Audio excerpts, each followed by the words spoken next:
All right, welcome back to Split Decision. This week on episode 41, we're back.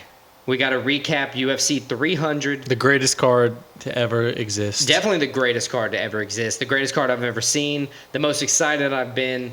Cool fight announcements. Max Holloway's the BMF. Max Holloway is definitely the BMF. 3 title defenses. Or no, 1 title exchange, 2 title defenses.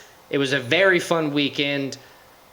We have top 5 athlete nicknames, and then we're coming at you with 7 of our own picks each to wrap up the week, make it an even 10 picks a week to round off week 10. And yeah, that'll wrap it up. So yeah, let's go. UFC 300 somehow lived up to the enormous hype. Literally the best card I've ever seen in my entire life. I'm ready to eat my words. I said at UFC 299 that I didn't know. Yeah, that was the worst take possibly. The dumbest thing I could have ever said in the history of my life. I might need a new co-host just for that take. Let's see if you redeem yourself. All right. Well, we have 13 amazing fights to talk about. Let me see if I can redeem myself, because I didn't redeem myself on picks or bets. You won both of those. Stakes or takes. You took back that to home. the Except normal my 8-year-old, order of life. I told him I would shout him out. My 8-year-old beat both of us. He went 10-3. His strategy was sound. He went with all favorites. At least what he perceived to be the favorite. He said the bigger minus was who he was going with. So I mean, I think that's the definition of favorite. Yeah, he did good. Let's start off with the main event, and boy, was it a main event. Alex Poatan Pereira defends his lightweight title. First round knockout Jamal Hill. He's sweet dreams is Jamal Hill. Alex Pereira. He's I know he's a monster. He's not the BMF. He is a BMF though. Waves off Herb Dean. He gets kicked below the belt. Herb Dean tries to interfere, says, hold on, Herb Dean. I'm doing something right now. Let me cook. And within 10 seconds, he wins the fight. Yeah. It was incredible. An incredible sight. And then for the first time we've ever seen him, he was like cocky. Usually he's stoic and not doing anything. He did hit him with the cobby. Yeah, I told you so. Like 3 or 4 times. It was awesome. It was I think he heard all the shit talk Jamal Hill was saying all week, and he just said, let me show you something real quick. I've seen videos, I think, on his last Embedded, he was talking a lot of English. He's said that his kids learn English. Yeah, he's trying to learn a little English. So, I think you're right. I think he 100% heard everything that Jamal Hill was saying. He saw the totem, and he, like he said, you asked for my autograph. He avenged his mentor. His loss too. Glover, his last fight was a loss to Jamal Hill. He said, let me do something for you, Glover. So he defended his belt heartily. First round knockout. 3-14 in the first easily. round. DC said it during the broadcast. It was almost, and Rogan said it was almost like he felt a little bit of Jamal Hill's power early and was like, oh, I got this. Yeah, like he had no fear in him. Right. He just walked straight towards him and knocked him out. Left hook, his patented left hook, he didn't even cleanly land it. It kind of grazed Jamal Hill and knocked him out. And he just went down. Eyes rolled back of the head, and then a few ground shots to wrap things up. It was a very strong performance. He's definitely going to have to defend that belt again, obviously. But fuck that. He said put him in heavyweight. I mean, at this point, why not? I want to see him become the first 3-division champ. I would like to see him do like John Jones did with the prep to heavyweight. You know, take a little bit of... I don't think he needs it, though. I just think he just doesn't cut weight, and he's good. Maybe. You have Jonathan Almeida, who's in the 230s consistently fighting in heavyweight, and if he's not hanging on for dear life on a takedown, he does well in the division. And Potan's bigger than him. He set the UFC record. They have a power cube that they punch to see. Oh, yeah. Ngannou had the record. Poatan destroyed his record. Yeah. So I think he has no problem. He could go to heavyweight, and his power translates. Yeah. If he has to defend his light heavyweight belt first, who do you think? Yuri? I think Ankalaev is the one that makes... He's deserves it the most. Yeah. But I would like to see him rematch Yuri. I think that would be the most entertaining fight because Yuri's a dog. He proved it, as we're going to talk about in a little while. So you don't want to see Magomed Johnny Walker again for no reason? No, I would rather not see that fight. Okay, just checking. Magomed, honestly, he's kind of undeniable. He deserves a title shot, but we've seen in the UFC, it's not always who deserves it the most that gets a title shot. Right. And I think it's between those two guys, or a heavyweight. He goes to heavyweight and fights somebody. Yeah, I think because Yuri fought on this card, once we get to him, I'll bring up Magomed again and Yuri, obviously. But if Potan moves up, have Magomed and Yuri fight. Right. Winner gets Potan. Yeah, I think that's a very fair thing. But let's move on to the women's strawweight, I believe it is. Women's strawweight, another women's strawweight title. Nice performance from Zhang Weili, but honestly, Yan. Dude, she got choked out. She showed up. I'm screaming. I'm sorry. She got choked to sleep. And then came back and then fought pretty well. After she probably lost every round, maybe won a couple. But yeah, she might have won one. I think she earned everybody's respect how she came back. She definitely earned respect. She was right there with Zhang Weili fighting. Dude, I'm looking at the stats right now.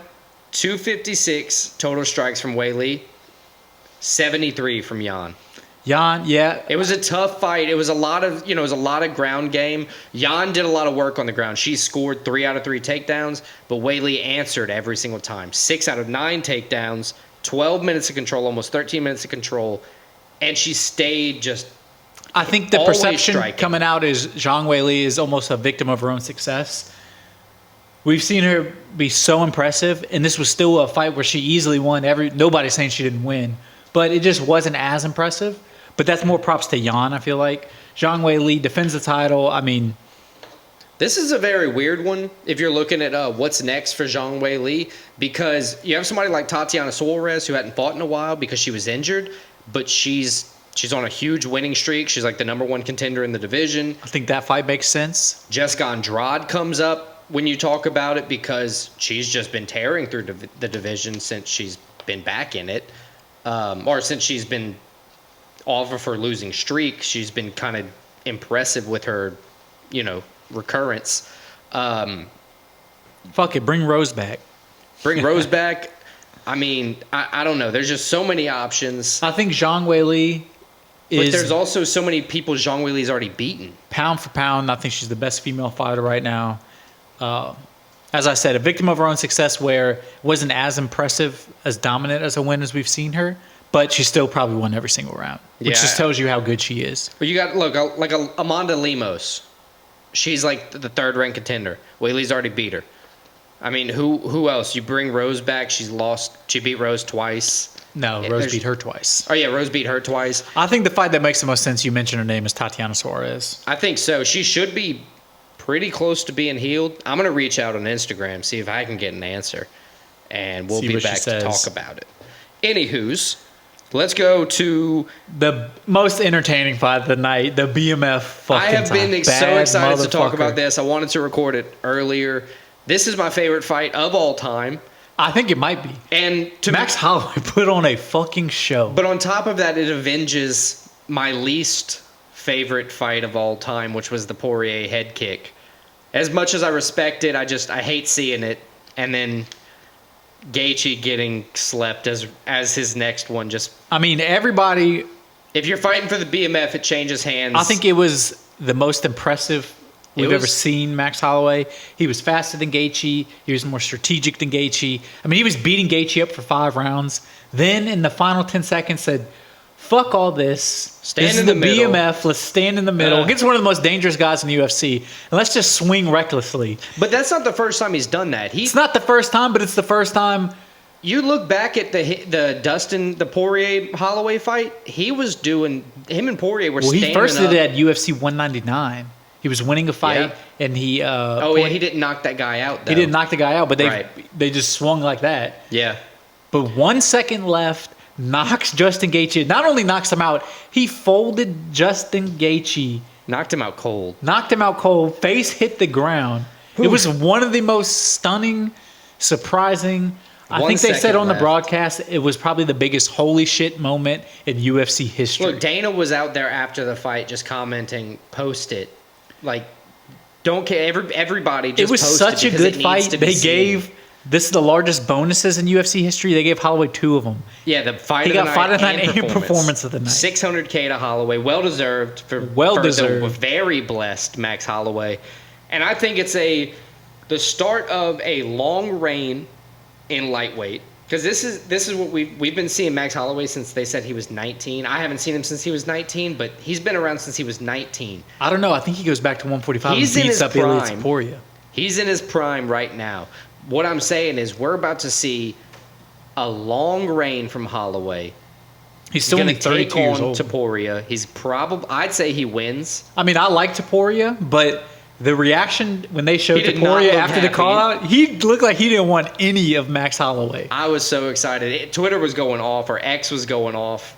And Holloway, I like how he called out. He said, I'll take Taporia, I'll take Islam. He called out McGregor after for the BMF title. He has options. I don't think, obviously, he can't get the title shot next. I think there's he a little bit of a pecking order, but could he's at easily the top of it. His next fight could easily be for the lightweight title if he wanted it. Yeah, it could be Islam, The winner of Islam Dustin. Poirier. There's so much that Holloway has. He has options. He has almost any fight he wants next.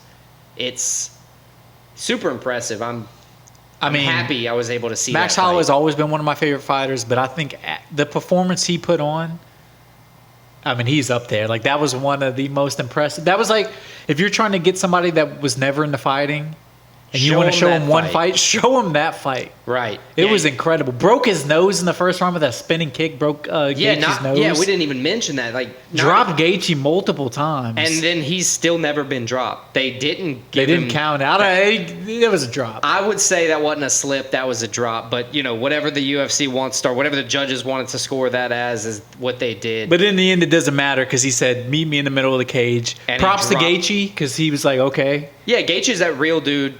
Definitely props to Gaethje. Gaethje's still a BMF, but Gaethje's going to be back too. There's Max Holloway is the BMF. Man, the BMF for sure. I'd like to see him defend that belt, but I don't think I would. I don't know where he goes from here. I think he goes. I think his next fight's going to be Ilya Taporia in Spain.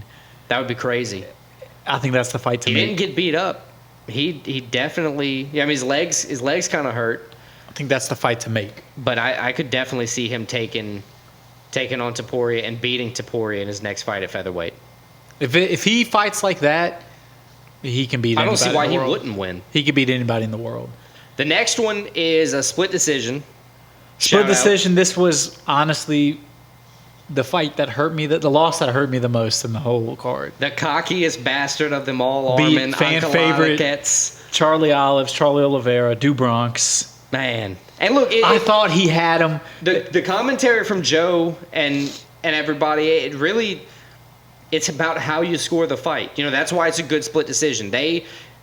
Oliveira had him on a deep submission in the first round. I thought he had him in the choke and early then, first round. Second round, obviously, I think Sarukian won.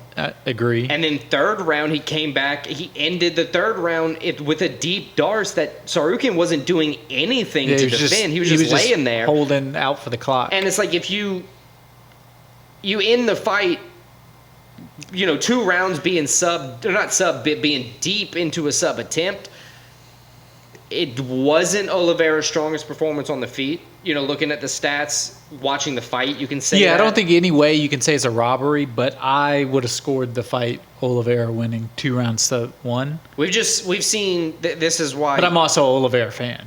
Yeah, exactly. This is why it's dangerous being a fan because you get in your feelings about, Sarukian took him down, but Oliveira ended up with control and then ended up with a strong attempt. But then Sarukian stayed heavy with his hands the whole fight. There's a lot going on. I think, honestly, if you look at it from the most unbiased position, Sarukian probably won the fight. Right. I would have loved to see Oliveira get the decision win, though. I also picked Oliveira, but I did think that Sarukian did enough. The first round, I think he was in danger. I think the darce in the third round, Oliveira had obvious control, but I don't think he was in, immediate danger by any standpoint. That's why he wasn't fighting. He knew the time was out. He heard the But we talked about Holloway getting the lightweight title shot. I think, honestly, Sarukian, after this win, he's in line where if he doesn't fight again, he could easily get Poirier. They updated the rankings today, and I think he's actually second or first in the lightweight rankings. That makes total sense. He's in line. He's done the work to get there. Like Benoit Saint Denis, if he'd have beaten Poirier in their fight, he'd have been right in line for a title shot, deservedly so. But yeah, you got Sorokin as the number 1 contender. He jumped everybody by beating Oliveira, as he should have. It was a good win, yeah. Yeah, it was a good win. Split decision against the number. Oliveira was the number 1. Yeah, so I think he can hold out and get his rematch with Islam, or of course if Poirier wins, he gets Poirier fight. I think that's the smartest thing for him. And we don't have to wait that long. We see, or at least to find out who he 302's in fighting. June, I believe. Yeah, June 29th, UFC 302. They announced it on the press conference of this card. Makhachev versus Dustin Poirier for the lightweight belt. It's super exciting. I mean, it could be the Poirier, the Diamond's last shot for the belt. We'll see. It is going to be his last shot for the belt. He's going to win it, though. I believe in him. Don't sleep. Let's go DP. Don't sleep on Dustin Poirier this time. So let's move on. It was the main card opener. This is another fun one. Controversial that it was the main card opener just because of the who. But Bo Nickel, rising star, everybody loves him.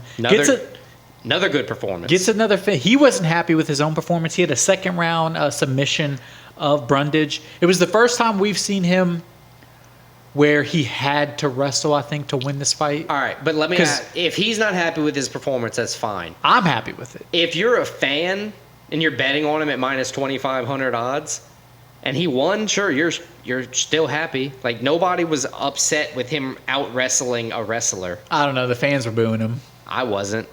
Those were casuals. No, if you're going to a UFC fight, you're not really a casual. UFC 300, but still. But I digress. I mean, Bo Nickel, he out wrestled Brundage. Striking, it was the first time we've seen Brundage. He hit him a few times. Yes. He definitely. First time he had. It wasn't much, but he had a little bit of adversity in the fight. So it was nice to see him just say, well, I'm just going to wrestle the fuck out of this dude. Right. His wrestling is unbelievable. It was obvious that once he saw Brundage's, he was like, I'm not really ready for that. Like today. I don't know if I'd say he's not really ready. He was just he wasn't feeling it. Let me just. And he was like, yeah, I'm just going to end this at my. Let me just dominate the way I know I'm just going to go out and dominate. So he took him down. Not play around at all. Subbed him when he could. He took 2 sub attempts and then, as you said, though, Brundage, D1, or I don't know if he's D1, but he's NCAA wrestler. I think he was D2. Yeah, D2. Nickel showed he was a All-American national champion wrestler. I mean, his wrestling is unbelievable. It is. It's top tier, and his positioning. He deserves the props he gets, and that's why he keeps becoming these heavy odds favorites coming in, because if he doesn't like to strike with you, you can't do anything about it. Yeah, he's one of those guys. If he decides to wrestle and you don't catch him when he's coming in, entry, you're fucked. Yeah, you're fucked. He gets a hold of you. Right. You're fucked. 6-0 now in the UFC, or 6-0 overall. I think 3-0 UFC. UFC, yeah. All finishes. I think he just keeps going up the ladder. He called out Anthony Hernandez, who has a fight coming up. I would like to see him fight Fluffy, because that would be a good one. I don't know if so. It depends on how many times Bo Nickel wants to fight this year. I don't know if that will be the next fight, but I definitely think it's a fight he could get. I think maybe in the meantime, because he doesn't have too much to recover from in these encounters he keeps fighting, Jung Young Park, the Iron Turtle. Be a nice one. Another wrestler who can strike. I don't think he's ready for it, but he keeps talking about Khamzat. Yeah, he's saying like you see, soon he's going to fight Khamzat is what he's saying. So I think probably 2 or 3 fights from now. Right, but the reason is if he beats somebody like Fluffy, he's like 3 spots away from Khamzat in the rankings. Yeah, and if you beat Khamzat, it's not unreasonable for him to be safe. Like he's 1 fight away from being right there. And if you beat Khamzat, title shot. Especially the way he's going. At this point, with the way they're spouting about him, yeah, absolutely. I'll take it. So he wasn't happy with it, but I think it was a nice performance from Bo Nickel. I think if you're going to have a quote-unquote bad performance like he's saying he has, and that's your bad performance, I'll take it every time. Yeah, you can take that every time. Just ride that check to the bank. So that was the main card. We previewed the whole card, so we're going to go over the whole card. Yeah, we're just going to keep rolling. Straight through Yuri versus Raychik for the Yuri prelim proved finale. He's a crazy motherfucker in this fight. He's a warrior. Don't call him not a samurai either. Yeah, because he will just walk you down. You question. He'll take every leg kick you have. He'll take every punch in the face, and then he'll come and knock you out, make you chicken dance. Half of Raychik's total landed strikes were leg kicks, which did crazy damage. They were fucking Yuri's leg up, but and he just decided no. He was I'm just not dealing with it. Yeah, I'm a samurai. And I wish he spoke better English, because what Joe was asking him didn't really translate. He was like, you were looking disdainful. You were looking like you hated that he was saying these things about you. And he's like, no, I am this way. It's like, yeah, I get it. Yeah. It was a great performance. A little lost by in him. translation there. Yeah, a little bit lost in translation. He threw him to the ground or drug him to the ground once he wobbled him and just proceeded with the ground and pound. And the crazy thing is, this was what, his 4th or 5th UFC fight? Yeah, he's still barely in the UFC. He's 34-1. 34-1. His last loss was to Pereira for the title. And it was still questionably an early stoppage. He definitely got dropped and he was hurt, but it was a little early of a stoppage. Yeah, but it was one of those things. It kind of like Jonathan Almeida did. He held onto that takedown for too long and took those damaging elbows. I agree, but I'm just saying, like, Yuri, his loss isn't a bad loss. Like, he's still right there. He could easily, I could see them rematching against Alex Pereira. I only see two. So his call out, obviously, before he was before the title shot. So he was calling out the winner of Hill versus Pereira. I think if Hill would have won, he would have had like no worries at all, no chance at all, like worrying about getting the title shot. But because Pereira defended it, I think Magomed Ankalaev probably gets the shot first.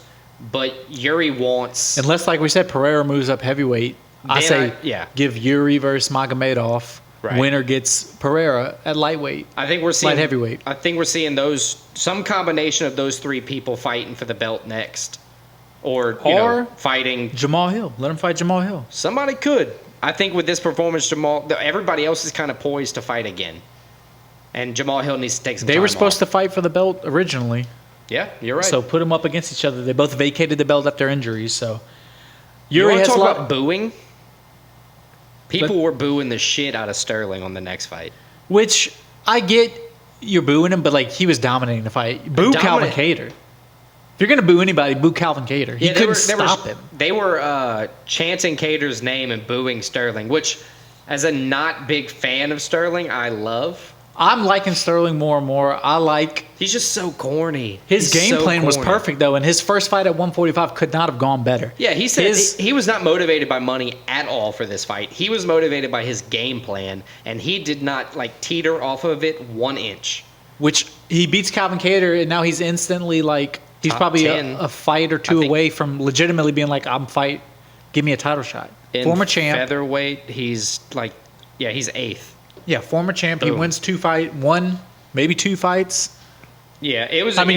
You can't tell me if he doesn't get caught, he could easily do that to Ilia Topuria. He could match up horribly for Ilia Topuria or Max Holloway. If he didn't get caught by O'Malley, that's being a wrestle fuck kind of game plan. He could have retained the title. Exactly. I mean, you have to have the power to put that kind of guy out. He's still right there, and I think it was an impressive performance. He showed his strength, and this was probably, as good as he was at 135, this might be his more natural and better weight class. Don't have to cut weight, and you can still wrestle fuck these dudes at 145. 8 out of 13 takedowns, 89 out of 128 total strikes, so he's striking accurately in the division. Now, granted, it was easier to get takedowns against Kattar because he's like a judo brown belt, they were saying, or blue belt, one of the two. I mean, Calvin Kattar looked like... He was not ready. I don't understand how you fight. He had no speed factor. How you're fighting Aljo, and he was just not ready for this. Yeah, that was a weird performance by Kattar, but it was a good performance by Sterling. It put him right there in the mix. Who do you think is the biggest test that Aljo's going to get next? So he was calling out Brian Ortega. So I think he wants top 5. That's a good fight top to 3. Another ground guy. I'd give him Volk. Volk will be good. Or Yair Rodriguez. Couple losses. Give him one big test as the gatekeeper in the top 5. I think any of those 3 are good fights, and I think any of those 3, if he comes in and wins, What's your favorite of the 3? Volk, Yair, I think Ortega. I would like to see him or Ortega, just because it's strength versus strength. We'll see if Aljo's really about it, which I think he is, especially if he's fighting Triangle Ortega. City. Can Triangle City beat the Funk Master? The Funk Master. I would take Funk Master in that. I think that's a good fight. I think T-City is, 3rd? Second? Yeah, third right now. Holloway's still first, but I think with how well Max Holloway performed, I think he's getting the title shot. So that you're not going to rematch Topuria versus Volk yet. So it opens up One interesting Volk. thing is, man, Max Holloway beats Topuria, gets the belt. You heard who he wants to fight He said, "Give me Volk again." Yeah, I mean, your last 3 losses in the UFC were to Volk. And everybody else, you're literally dominating. You're dominating. and like, Volk's not a huge guy. Like, he's 5'6", 145. Bad matchup. It's just a bad matchup, yeah. So if he's figured it out. A lot of exciting things in the UFC, especially the 145 division. The smaller weight classes are on fire right now. And let's move on. Next fight, maybe one of the most impressive UFC debuts we've seen, Kayla Harrison. One of those lopsided. She was about the hype. She had a lot of hype coming in. Oh, yeah, absolutely. And she came in and against Holly Holm, dominated a vet. Her arms are absolutely massive. Yeah, she's a big lady, and not in a bad way. No, she's thick in all the right places. 135. I don't even want to show my arms. They make me feel like embarrassed compared to her. She's been worried about making the 135. That's why she took so long to get to the UFC. In PFL, she was fighting at 155. Yeah. She was fighting at lightweight. But if she can consistently get make to 135, she is a problem. I mean, they're already talking about if she fights walk through Raquel Pennington, she would destroy Raquel Pennington. There's no question in my mind that Raquel Pennington, not to be mean at all, but Raquel Pennington in the bantamweight division for the women's title looks nothing like Kayla Harrison. Has no similar wrestling game. Kayla Harrison would get a hold of her and just choke her do out. Whatever she wants, just kind of like what she did to Holly Holm. And Holly Holm did everything she could, but she was only able to get off like 17 total strikes. I mean, you're facing a 2-time Olympic gold medalist judo. Your entire fight, you're worried about, don't give up my back. Don't let her take me. Don't let her take me. Don't let her take me. Even people that as soon as she does, there's nothing you can do about it. I mean, just think about it. Even the best judo performers in the world could not stop Kayla Harrison. What makes you think a boxer, Holly Holm, no disrespect to Holly Holm, but like... Because she's strong. She's amazing in her own right. This was a heavily lopsided performance. And Kayla Harrison, right away, she's in the title picture. You give her Raquel Pennington, as you said right now, she wins the UFC title. So if not Raquel, which I think is probably next, right? I think so, but they might give her one just to make her earn it a little more. All right, if she has to earn it, Juliana Pena. Yeah, or give her Mayra Buena Silva. I mean, she called out Pena or Pennington. Like either, I don't think. Honestly, I think that or Mayra Buena Silva, just because she's right up there. She beat Holly Holm, who Buena Silva already beat, regardless of what the scorecards the steroids say. I think either one of those three. I think Raquel's probably likely, but Pena hadn't fought in a while. So Pena hasn't fought in a while. I think Kayla Harrison's a problem for anybody in that division. It's like how when Chris Cyborg walked out and just started stomping through the divisions because there was nobody who could even touch her. It's like, oh, shit. This is one of those situations. I agree. Sky's the limit for Kayla Harrison. Let's move on. I wouldn't say, if it was a normal UFC card, you would say it was one of the most impressive performances. But because of the fights we've already been over, it's crazy. It kind of got overshadowed. But Diego Lopez against Yusuf. Diego Lopez proved he's that dude too. Yeah, but see, this was one of those where while I was watching it live, so I got up, went make a drink, got some chips, sauce. It was at the first fight of the prelim, so I barely made it home from work at this point. I'm like getting things ready. I look up and Yusuf's on the ground sleeping. It's like, oh, goddamn! Now I got to rewind this thing already. I was able to watch the fight 4 or 5 times before the next fight. Luckily, first round KO. But Diego Lopez. It was a great performance by Lopez, and it's exactly what we thought was going to happen. I mean, he proved that dude. That's 3 straight first round finishes now. Oof. Yeah, he's got I think he has 3 fights in the UFC, and he's got 90 seconds. 89 seconds. His 4th fight. He lost his first one, and then he's won 3 in a row. Right, he had a decision to Evloev. And then his last 3 fights were 98 seconds, 90 seconds, and 89 seconds. It's incredible. I mean, he proved the UFC, you can start to see he was in all the embeddeds. Yeah. Like they're getting behind him. He's an exciting guy. Humble. He has a unique look. Like everybody that sees him is like, yeah, I remember that guy. So his second fight. And he's so exciting. So his first fight through Evloev, I don't think I saw, or I might have just seen a replay of. The second fight, I remember I was like, no way am I voting for this dude to win. He's got this crazy chest tattoo, this crazy hairstyle. No way I'm voting for this guy. And he walked out, and he just demolished the guy in 90 seconds. Then it kind of flipped me. I'm like, I kind of like him now. I might be a big fan of Diego Lopez. He's one of those guys you see at first, you're like, look at this dude. And then you watch him fight, and you're like, oh, shit, look at this dude. Yeah, he can look however he wants because he backs the shit up. So Seems like a nice guy. he actually had a pretty good call out, in my opinion, because he's on a similar trajectory now as Evloev. His call out was for a rematch. He thinks he's ready, which at this point I would agree. like to see that. I could understand if Evloev's like not yet, but They're both in the top 15. If he doesn't get that, I say give him a Giga Chikadze or an Arnold Allen. I think Arnold either one Allen's of those. lost a couple in a row, so he needs. I think either one of those would be great for Diego Lopez in terms of step up in competition, and if you win that, you're right in the mix. So who's your favorite?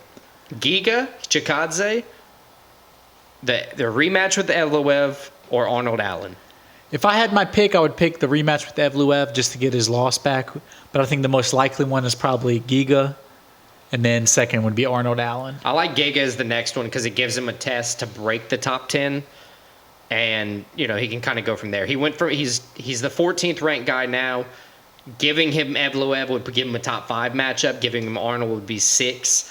Chikadze is 10, so it is a most I do probably the most Chikadze, reasonable and then we'll see matchup. where we go from there. I agree. All right, 4 fights left. Let's get deep. The early prelims, Man, these are still impressive as just hell. were still impressive. These could stand alone as their own fight card. Jalen Turner thought he had the walk-off knockout. He could. Somebody said the 300K got in his head, and he tried to get that walk-off KO. Man, he wanted the visual of pop and you're done. And he had Renato hurt early in the first round, and then he hit him again with the same shot, and it dropped him. So if you're coming off of I destroyed Bobby Green and they let the fight go too long, I understand him being like trigger unhappy, where you're trying to protect your fellow UFC fighter. But like Chris Weidman said a few weeks ago, do not stop fighting and protect yourself at all times until the ref stops you. Punch that man when he's down, hit him, and you would have won the fight. Otherwise, Renato gets up, and dominates you into the second round to where he knocks you out. And now he's the one talking shit to Joe Rogan. He got the ground knockout. I mean, honestly, it sucks for Jalen Turner. Props to Moicano. It was a way to turn the fight around from him. Sucks for Jalen Turner, but as you said, that's why you go until the ref stops you. Yeah, absolutely. Because, yes, you knocked him down and it was a hard hit, but he definitely wasn't out. Fight should definitely not have been stopped. No, not just off of that at all. So, that's on you. And Moicano rebounded, and he came out, and he had a very impressive performance. And now he's the guy that everybody's talking about. He had the highlight. Exactly. Renato Moicano, he breaks, what is that? He breaks top 10. He's the 10th ranked fighter in the lightweight division. So now he's got the question. And he's a guy with a ground game where, like, some of these strikers that may be ranked ahead of him, they don't want to deal with that guy. Yeah, a lot of these lightweight strikers, not that they don't have a ground game, but they've been so heavy in the striking. They've been going into these wars. He's a hard matchup for a lot of people. He is. I mean, look at his last fight. Who was it against? Now I'm blanking on it. But he dominated by winning on the ground. He took him down. He was uncomfortable. He laid on him, and he did what he had to do. Who do you think is next for Renato Moicano? I got 2 options. Beneil Dariush, kind of on a little bit of a loss streak. Two big losses in a row. Or Dan Hooker. Hadn't fought in a minute, but he had some crazy injuries. I mean, we know Dan Hooker's always game. Yeah, he'll fight anytime he's healthy. I would like to see that fight. Dariush, that'd be a good one.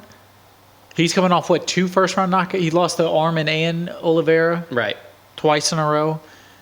Which, I mean, to be your last 2 losses, whatever. I mean, not whatever, but it's like, I get it.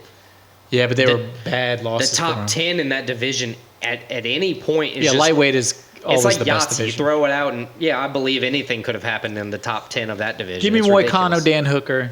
Book it. Book it. All right, I'm going to circle it. Next, we got Jessica Bate Escada Andrade. In my opinion, whole-handedly beating Marina Rodriguez. Yeah, it was a split decision. We both picked Rodriguez, but I think, as you said, Andrade was I don't know how it was a split decision. She was the easiest winner. This is Marina Rodriguez has lost 3 out of 4. This is like the 3rd time her fight has gone where she's like just completely gassed out and had nothing to give, and that's why she's lost. I mean, honestly, like Andrade was just the fresher fighter later. They kind of kept it even. Andrade got her. I mean, with she had the obvious takedown. reach advantage, and she couldn't take advantage of it. And Rodriguez, yeah, as you said, she just gassed out. Yeah, it was unfortunate because like the significant strikes were close. She had it. Like she just not let her, but she didn't stuff the takedown. You don't fight the head. You don't fight the hands. You just go to the And ground. when you're gassed, it's and hard. It's hard. And just the visual of you being gassed and the other fighter not, when it's already a pretty even, close fight. Yeah, that plays a lot for the judges. It plays a lot, and it should, I think. Yeah, absolutely. I agree. So honestly, a great win for Andrade. She proved she's still right there, despite some, as we talked about earlier. Yeah, she had a few setbacks in few 2023. She had 5 fights, lost 3 of them. She's still one of the most consistent. She's always fighting, so props to her. Yeah, she's one of the most active fighters, not only in her division, but like in the UFC. Right, absolutely. So in the strawweight division, for the women's strawweight division, because you don't want her fighting in the men's strawweight division, she's now ranked number 4. There's only 3 above her in the champ. So she wants a title shot. She thinks she's ready. If not, I got Tatiana Suarez, Amanda Lemos, but they've already fought. So I just don't know if Xiaonan Yan, after her performance with Wei Li, there's nothing to count her out against. Maybe give Andrade one more test before you give her the title fight. If they make Tatiana Suarez versus Wei Li or something like that. I would like that fight. I just don't think after this performance, although it was a win, although I think she performed well, I don't think she deserves a title shot off of this. So give her Yan. That's who I would pick. I say Yan as well. That was the most, because I think it would give her the most trouble, but it also gives her a similar opponent to Wei Li, where it's almost like she would accept it so she could test herself. Am I ready to, take that last jump to try to be the champion? All right, let's move on. Next fight. It was probably... This was painful. I was about to say, as a fan, as a big UFC fan, this was probably the one that hurt the most. Jim fucking Miller, he got dominated by Bobby Green. Yeah, he didn't have it this week. Bobby Green was faster than him. He was hurting him. I mean, by the end of it, Bobby Green was showman. He was being cocky the whole fight. He was cocky every fight. He was cocky every fight, but it was like it was the cocky where it was like not rubbing it in because he does do that every fight, but it was like it was talking shit. It's embarrassing for Jim Miller. Yeah, and which sucks to see because Jim Miller's a true legend of the sport. Yeah, he won in UFC 100, won in UFC 200. He did miss the opportunity to win at UFC 300. I mean, but he was able to perform at all 3. Props to Jim Miller. Props to Jim Miller, but it was a great performance from Bobby Green. It was definitely how you want a fighter who suffers a bad knockout loss in his previous fight. He fought Jalen Turner. Just come beat the shit out of old man. Well, just for him to be able to fight like coherently, like dominatingly for 3 rounds, you had scorecards 29-27, 30-25, and 29-26. Yeah, there were multiple 10-8 rounds. 30-25 is tough. Yeah. It's probably right though. It's probably right, but that's a tough one to see. Round. Tough one to see. Fight.